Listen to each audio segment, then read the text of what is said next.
Hey everybody, it's Bust with Battles with Bust number 565, and today we're playing PNZ Warden of the Tribes. And so, the way this deck came together had nothing to do with PNZ. It's kind of a mishmash between a deck of old and a deck of new. And so the deck of old would be the Infini Patrons Classic, may he rest in peace, the Lulu Braum Warden of the Tribes deck. This was, to the best of my knowledge, the first Warden of the Tribes deck to really pop off. I always saw this list I would queue up against Infini. I would see that he was playing this pink Freylord thing with Lulu Braum, and I would be like, this is bullshit. This is just a garbage deck coming right at us. And then I think I probably went like 0-5 or 0-6 against him over the course of his usage of this deck. This was the kind of first iteration of it. It then moved on to the Shadow Isles versions with like Elise and some of the other spider type stuff. And then it finished up by eventually needing to nerf Warden of the Tribes because it had just run rampant across the format. And so this was kind of deck one I had in mind, right? We're using Lulu and Braum as a challenger package. We have a lot of early game challenger stuff. We're going to gain control of the board. As we progress to the end game, we'll just finish with Warden of the Tribes. The other thing that I was trying to piece together with this is using the sleep landmark out of Ionia, Dewdrip Palace, whatever the fuck that thing is called. The 2-mana one, the Act 1 puts out a sprite, Act 2 sleeps a unit. Freylord does have some very interesting units in terms of sleeping. You can hit an Omen Hawk for a stat boost, you can hit a Glacial Saurion to draw a card and a stat boost, or you can hit something like Revna as the big high-end power play to draw a card and stat boost everything within your deck. But as I found playing through that deck, the sleep mechanic just wasn't necessary, right? Sleeping Omen Hawks feels kind of shitty. It's not worth the card. Sleeping Revnas, you should have already won the game anyways. It just wasn't something that was quite necessary. The other problem you kind of ran into with each of these decks is that Warden of the Tribe still costs 9 mana. And so I started to look away from this. I wanted to push away from the sleep kind of theme, yet still stick within this Freylord package because I think it's just quite good in the meta right now. And so where that ended up bringing us was over to this place of PNZ. There's two cards that I was very interested in with the PNZ package.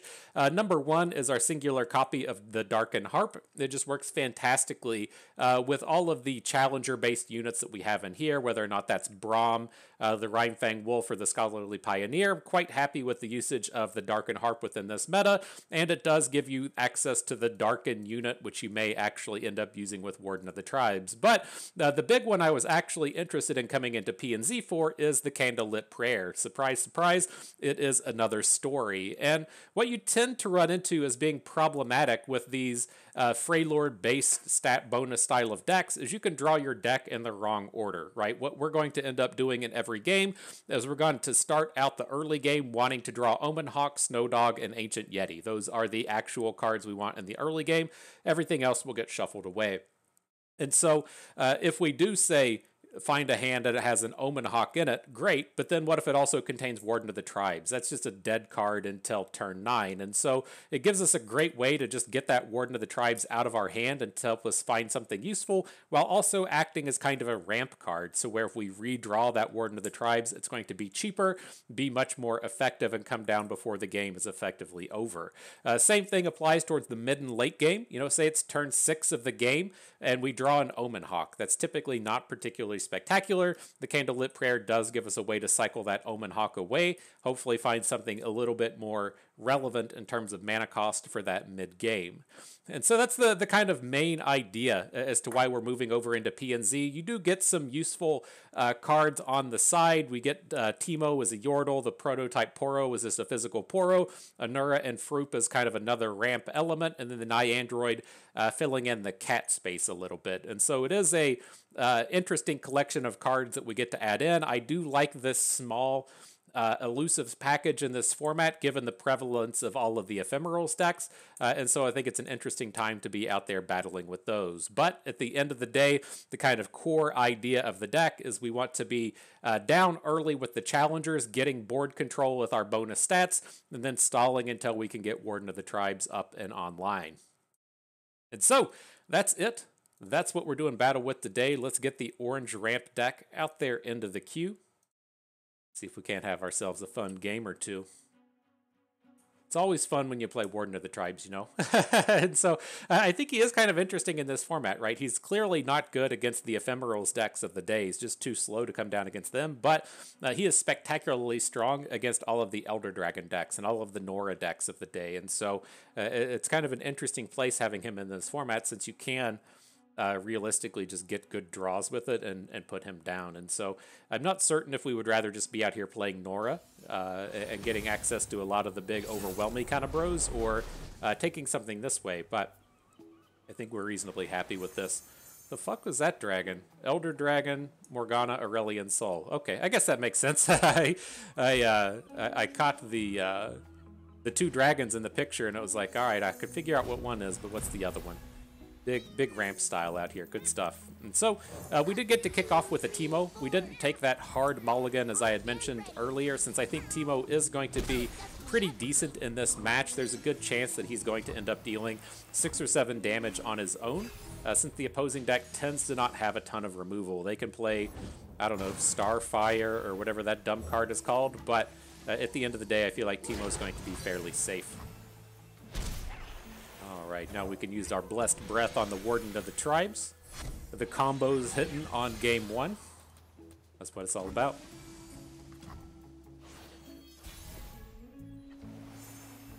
Alright, I don't think there's a ton of reason to drop the Scholarly Pioneer here. I'm not going to get it into combat with the Blue Sentinel. Let us keep our mana up in case we need to play Inner Beast. And then, maybe there was reason to get him on board. I think that's okay, though. I think the thing we probably got sloppy with there is we could have used the Candlelit Prayer beforehand and potentially found a different play or something. But none of these are turning out to be cards we actually want. Let's just keep with the updrafting. Get these removal spells out of here. Not going to use them anytime soon.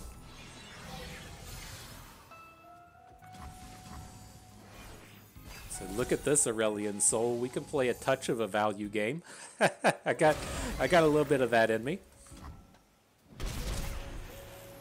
Alright, so we'll draw our card for the turn. This is one of these things that can be kind of interesting with this stuff, to where we do have access to these Omen Hawks, right? We can't put the Omen Hawks onto the board and then start updrafting right away, so we can get access to the combat trick, or the upgraded units just a little bit quicker. See if that brings itself to relevance here, but I don't think that unit is relevant in this space. Braum turning up, though. Let's see if he's ready to party. Braum and a second Pioneer.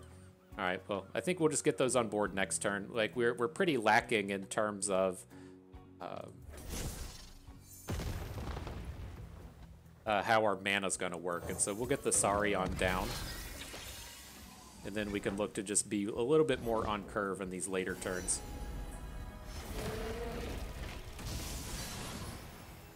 So our bro loses out on Overwhelm. Duder gets Fearsome. I think that's fine. The thing that's not fine is we're really kind of dragging on against Aurelion Soul. We're going to need to pick up a Warden of the Tribes, or otherwise it's just going to get out of hand.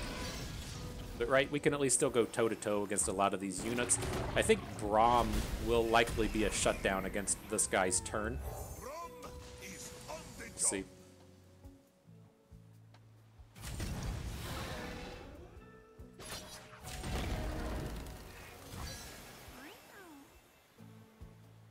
It's like I have all these cards in hand that make me do want to go big with Braum, right? We could look to Inner Beast and then play a stance swap after the fact, but I think that's probably a little bit too aggressive.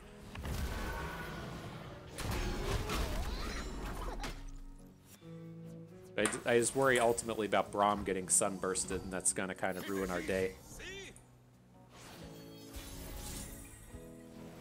But I think what we're going to look to achieve here is using the AoE off of the Inner Beast. Like, I'm pretty confident that he's just not going to see it coming.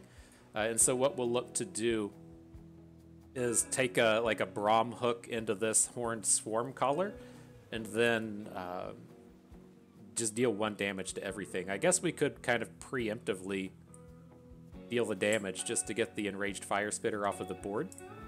Let's see. Let's add Teemo first and see what happens.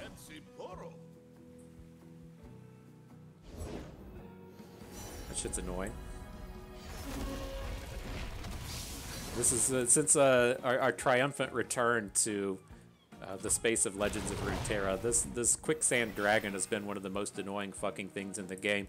Well, it's not so much it's the quicksand dragon as much as it's the elder dragon giving every elder dragon deck access to this thing. It's fine as a Shurima only card, but just the kind of obnoxious state of the elder dragon makes it much less appealing to be dealing with. Alright, I'm leaning towards the blunder.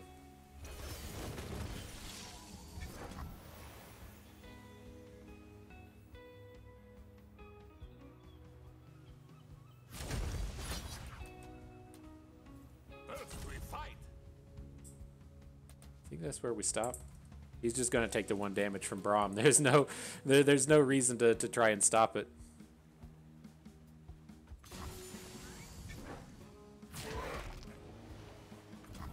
Interesting.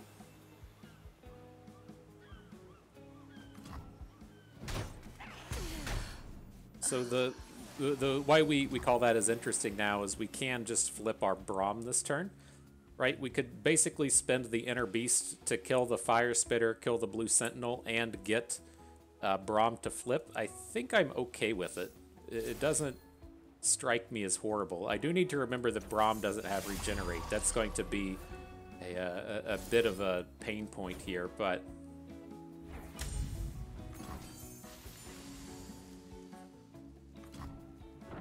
get it when he flips. I don't know how these swarm callers work. If he re-gets the keywords, that would be pretty sweet. Does not. Not as sweet then.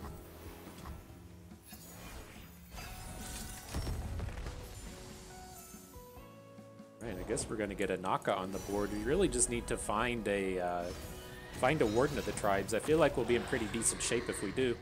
Oh, nice work hitting Challenger. I don't know what else you're supposed to say in these spaces, but that feels pretty accurate. Nice work, buddy.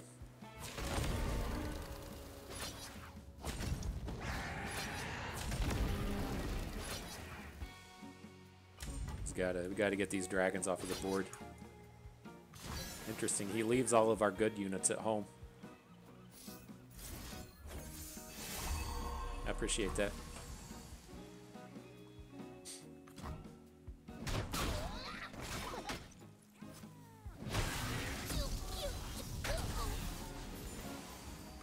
And Warden of the Tribes. Am I right? We're due. We're due. Nope.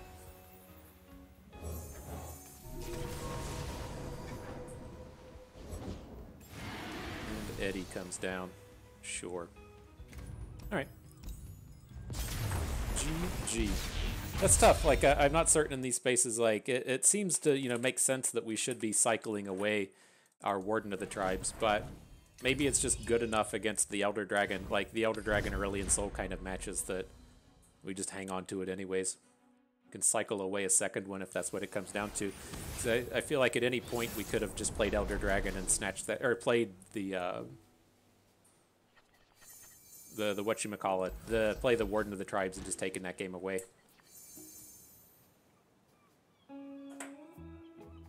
Alright, though. Take that hard mulligan for the units that we want. Try and get this Omen Hawk up and running. Maybe the dog will come up for turn 2.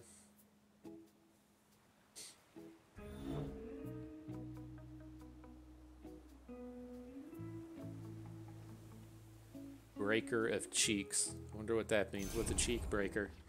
Does he break them butt cheeks? Is that what he does? Something you could do. I could see that being somebody's hobby. That's your jam. Breaking them butt cheeks. Alright, let's get in there, Snow Dog. We wear red to honor the fallen. Don't let them through! No reason to get the bird into combat there. He's fine to just take the 2 damage and then kill our dog on the follow-up, and so leave the old bird at home.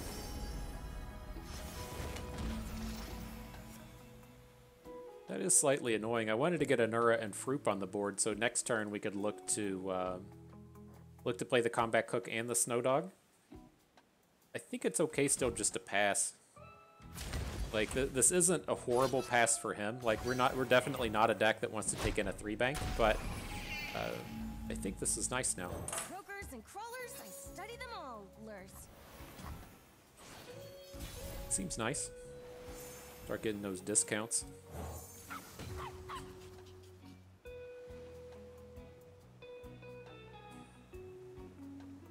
See how the Breaker of Cheeks feels about this.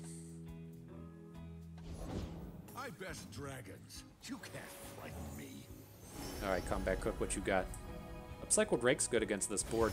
He's run out of stats pretty, right? Or he's run out of mana. He can't play a ton of stuff that's really scary here. And then if we get like 2 for 1 with the Combat Cook, that had to have been a misclick, right? I'm not entirely certain what he was hoping for there. You can't quicksand off the keywords from equipment, so you can't quicksand away the scout as it would have been there. And so, interesting. I thought that our Anura and Fruip was going to survive the day. It's not a big deal to lose it, but it seems like he was really setting up that turn to get our Combat Cook off of the board and then just pivoted away.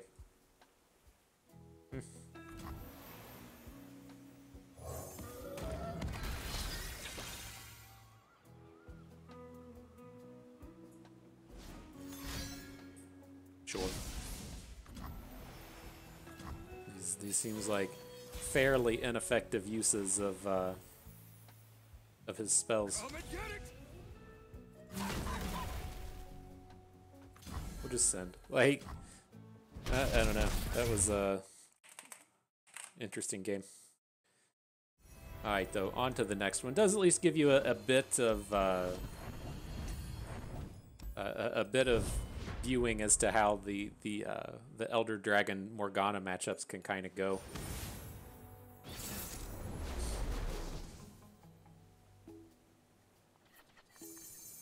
All right, what was this? Caitlyn and Jack.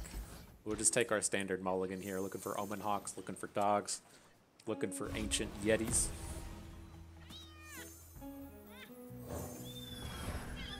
We got the bird. That's what everybody wants. Alright, get that Forge Chief out of here.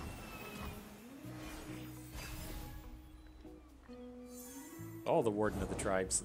This is the space to where it seems, you know, a little bit more appropriate to a little bit more appropriate to cycle away the Warden of the Tribes, right? You're gonna be like taking strikes with Caitlyn to put puff caps into our deck. Okay. He puts the strike onto Anura and Fruip, but not Teemo. Interesting.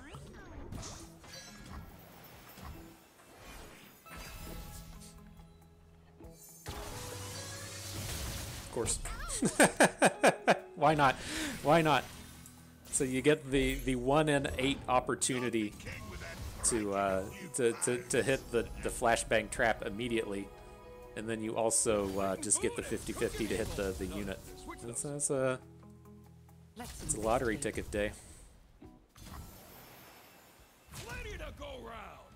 I think we're good to just take Jack out of here. We can look to on this upcoming turn to just play the Scholarly Pioneer and put the equipment on it to take down Caitlyn. It's going to be getting a big old bunch of coins in hand.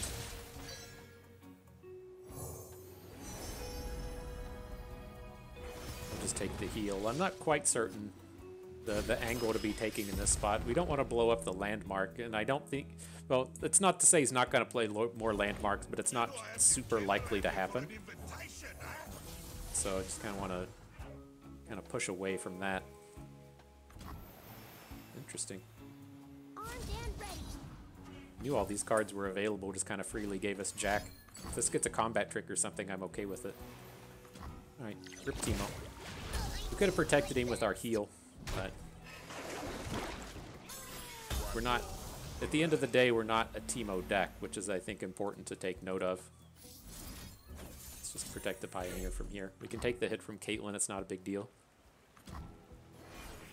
But if he does get hit by a flashbang trap, we're going to be fairly upset with the turn.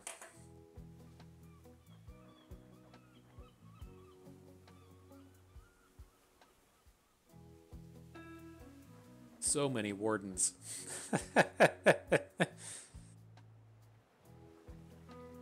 Defending those tribes so good. And there was a big creature that cared for all the little creatures. He was the warden of the tribes. Hey, I've done more with less.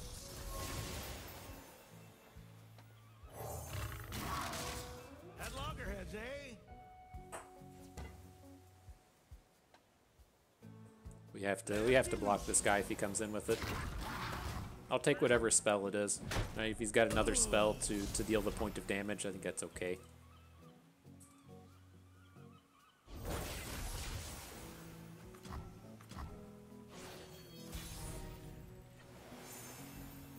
A rocket barrage.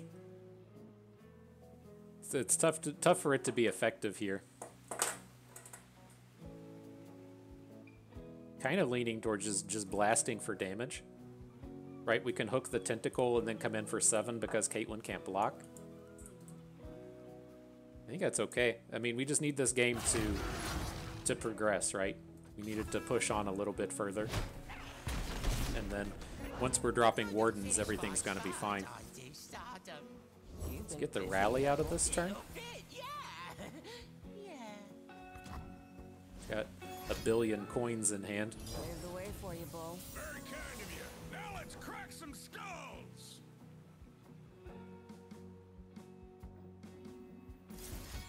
Alright, well, we gotta get this shit off of board. We can't take all this damage. We can throw a block in front with Bull. Like I was hoping it would appear as though we would get better blocks, but it's not the case. Right? We didn't want it to be so obvious that we were about to just drop the big rocket barrage on him. I mean, I think this is okay still. He comes in for 6 off of the Caitlyn.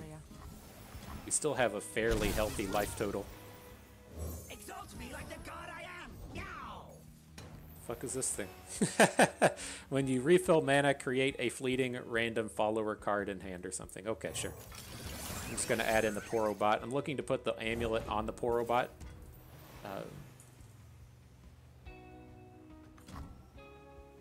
So that it can be a little bit more protected from the Caitlyn's. And this is the time. This is the time when our cycle turns up. Hopefully, this 14 damage of elusive is enough, but odd timing for the candlelit thing.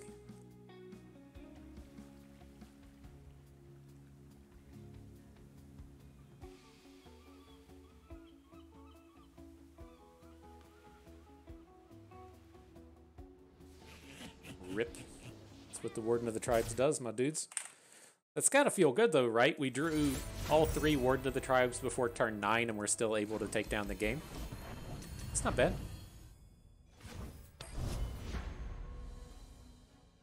Not bad.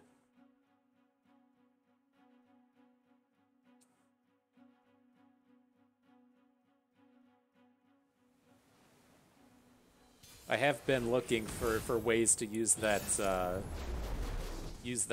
what's it called? The landmark that the opponent there was just using. The thing that brings me a bit of interest is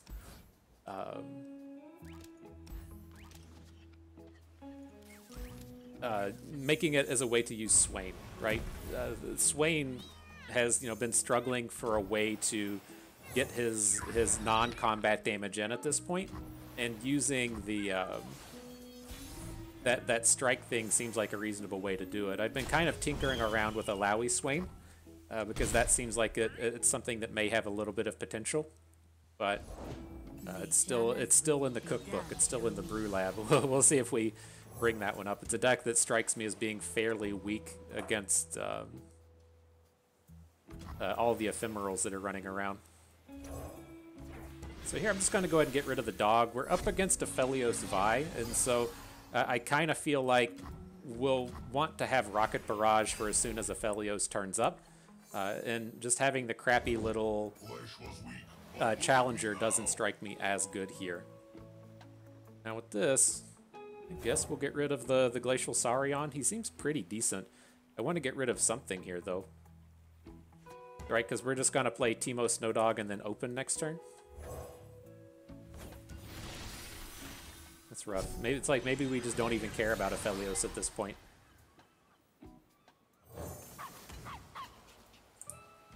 Still going to go for the dog. I know we picked up the cheaper wolf. We can still get the cheap wolf down next turn and feel pretty decent about it.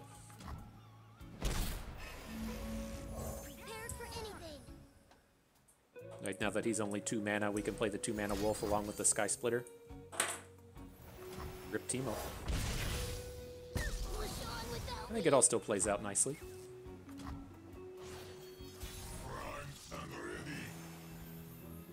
Daddy Braum turns up, unfortunately without a +1/+1. All the Braums without the +1/+1s. What a bummer. What a bummer.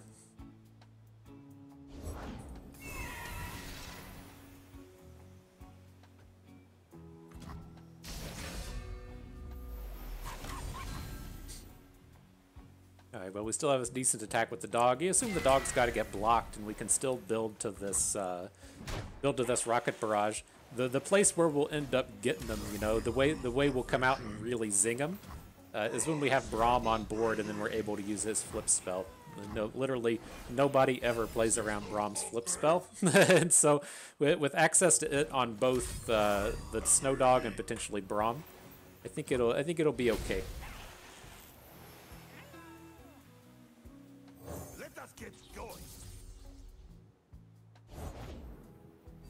There's Aphelios. The brighter my light, the stronger your shadow.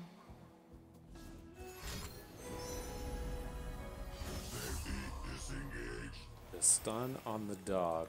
Sure. Grab it then.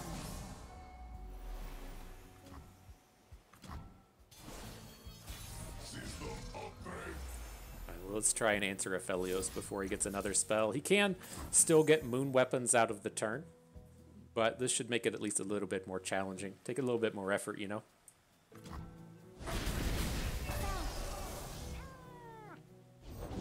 I'm doing this my way. My shields show me your best. Your wickedness shall not I don't really want to just trade the dog for Maryam. Like, we're starting to run out of stuff to do. Well, maybe we do.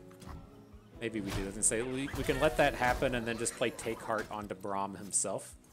And maybe that'll be a little bit stronger. It's like, as we're up against Targon, you have to worry a little bit about the likes of the likes of Sunbursts coming down. If we're gonna be real, this isn't a particularly scary board.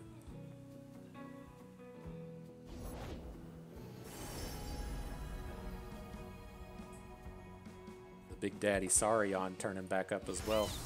Not bad timing, my friend. Give me some of them values. I don't think we need the Harsh Winds. Let's get to work. So we can still play the Candlelit Prayer, cycle out the Harsh Winds, have access to Sky Splitter. All seems pretty decent to me.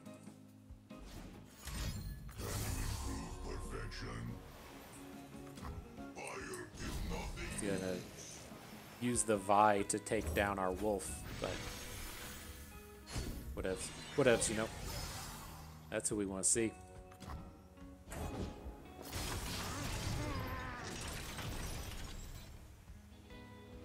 Is this Vi getting outrageous? Is she is she doing stuff that we're incapable of dealing with? I don't know. It seems fine.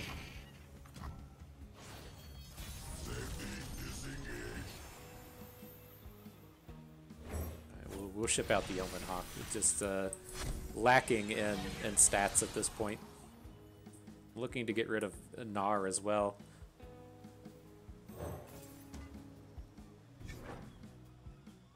doesn't feel like a turn to where we're super likely to get a great combat. It just seems like you're ultimately going to run into a stun.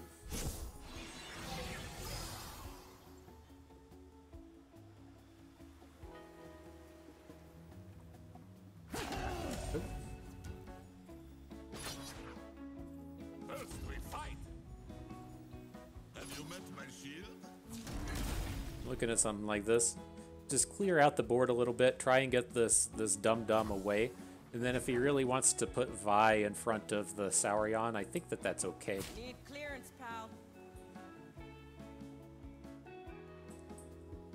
I'd like to save our interactivity for the opponent's attack, I think.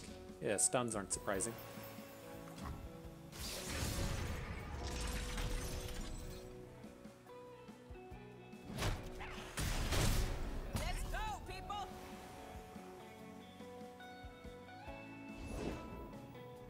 Boy Part 2. We're all out of removals. We don't have any more removal for Aphelios, and so sad day for him. We're finally gonna lose our wolf dog.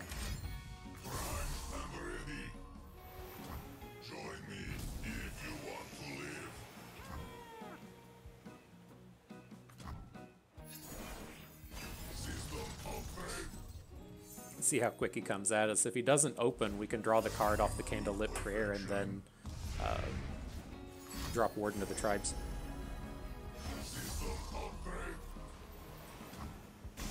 I don't think he ever just kills us here. So we pick up a Yeti. Let's just cycle out the Snow Dog. I don't think we're ever gonna play it. High in the air.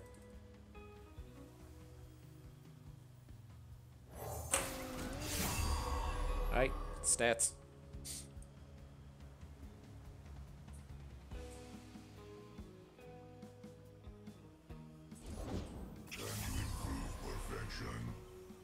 I think we're okay, right? I mean, even with his fully wide board, he's going to be able to send 2 units through.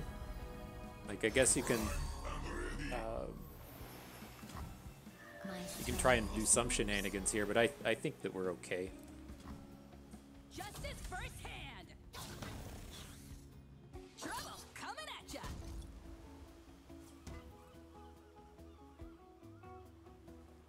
Interesting hook. Just giving up on Vi. I guess that's his way to deal maximum damage. Fall to 5. Do you ever get burnt out against this deck?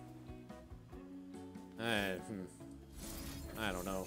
It doesn't seem likely, but that seems like what the opponent's plan is here. And it's like maybe we don't get burned out this turn, but coming into next turn with him able to have another fully wide board and stun a unit or some bullshit, like I could definitely see some problems coming out of this. And so let's just prevent the damage while we can. Only got 1 card in hand at this point. Our Saurion's not going to be attacking this turn, though.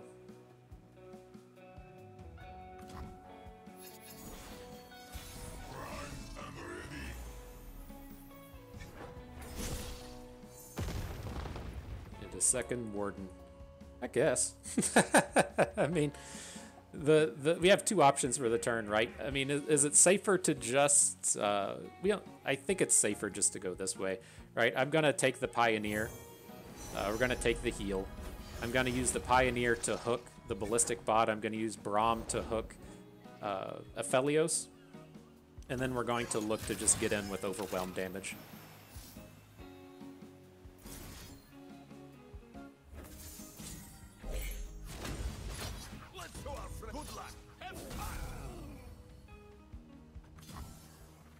And then if he's got a stun or something, he probably needs to stun to not die. Like, I think this is a reasonable way to go about it. It's like, I'm not certain in this kind of space if we do take the time to put, like, Warden of the Tribes on the board, if it's ever lethal. If he does have the stun or a hush or something. Double burn spells rolling in. You know what's always interesting about the way that match went down? Is we finished off the day with 4 cards in hand against Aphelios control. That feels pretty good, right? That feels pretty good. The candlelit sanctums or whatever aren't true card advantage, right? They just cycle, but you still get a little bit of card draw along the way, and so feels nice. Feels nice, fam. All right, though. Let's get one more battle in, see if we can't have some exciting times happen with our friend Warden of the Tribes. Get in there with Braum. It's what everybody was expecting to see today. What was on your bingo card today? A Naka. It's not a Naka, shit. It's Striatu. Striatu coming in. Braum, Warden of the Tribes. That's what that's what the people wanted to see. All right, final battle against the best druid ever. I think you're in the wrong sphere of gaming, my friend, but we'll see how it plays out, see how it shakes down. So with this, I don't want the Porobot. I'm deciding on whether or not we want to hang on to this Sky Splitter. It's like the awkward thing with this hand is being on the odd attacks. We can't attack with Snowdog until turn 3, and so I kind of want to just get rid of it, but they just give us some more opportunities to find Omen Hawks or something.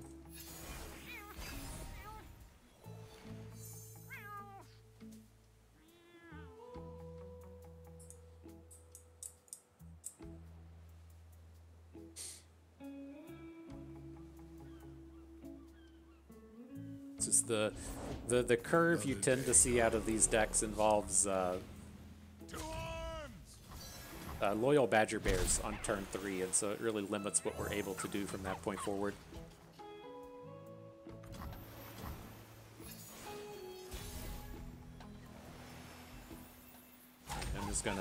I'm gonna send and call it a day. I assume that we're gonna be trading here. I think if he plays a combat trick, we'll probably play a combat trick, so that he's just not ahead on board and then threatening our Anura and Fruit. But if we just take the trade, I'm fine with that. Do they still mourn? Do they even remember?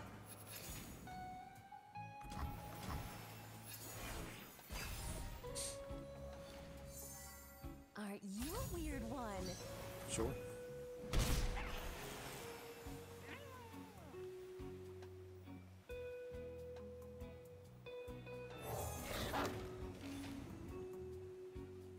So we're gonna have to play it a little bit slow here. I want to hang on to the mana to be able to drop the Sky Splitter, and then it's a touch awkward with the Sarion wanting reptiles, but we only have Anura and Fruit, and so you need a different subtype, right? Not having a random Omen Hawk or something is kind of a bummer in that sense.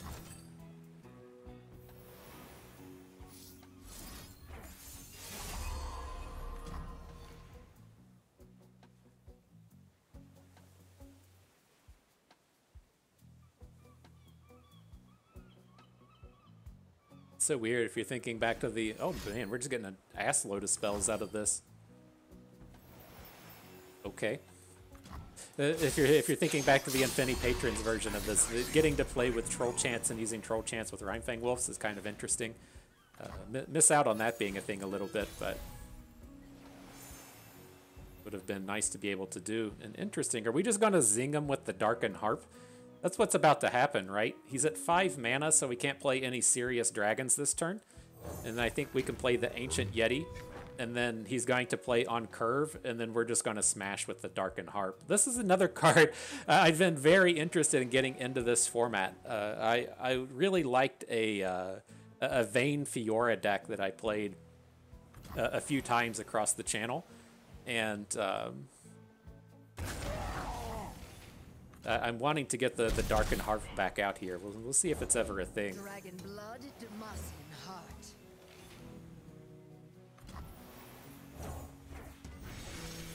Alright, let's get rid of this Niandroid, though.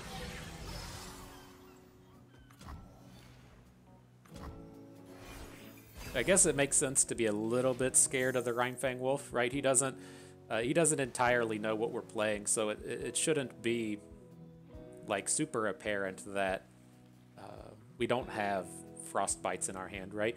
There's not too many people out there that are being like, all right, what's in this Braum deck, right?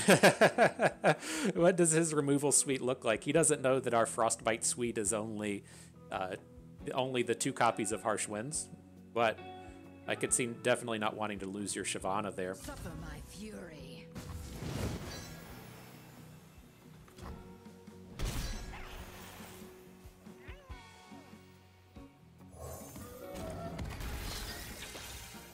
Yeah, look at that. There's an upgraded Braum. I think we can look to get him on board. We should be able to just have like a full board next turn. Not certain if we'll be able to lethal with it though. Braum can fight through that. Let's get rid of the Snow Dog. It's our least effective unit here, right? The Porobot has elusive. Braum is going to be able to hook the Cloud Drake without dying. I think that's all well and good. Oh, let's draw a card real quick. Second Rhinefang Wolf. Very interesting, as we did draw our Harsh Winds. I think that's where I'm kind of interested in going with this. Need 8 mana behind. Yeah, we can still add the Porobot.